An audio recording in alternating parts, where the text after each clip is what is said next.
farming. Yes. Magaling din po kayo eh. Uy, oh, galing, galing. Kaso malitang size niya.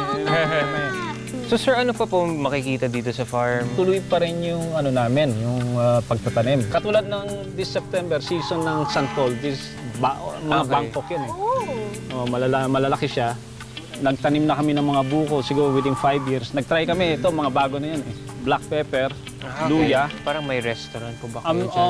Yung mga guests namin, Mga in-house guests. in-house guests, yung demand nila. Related dapat sa sa place. So Japanese din. Oo. Ganda ng parang wheel dyan. Ito is inspired from place sa Nakasendo. Then, Water din yung nagpapaikot sa kanya.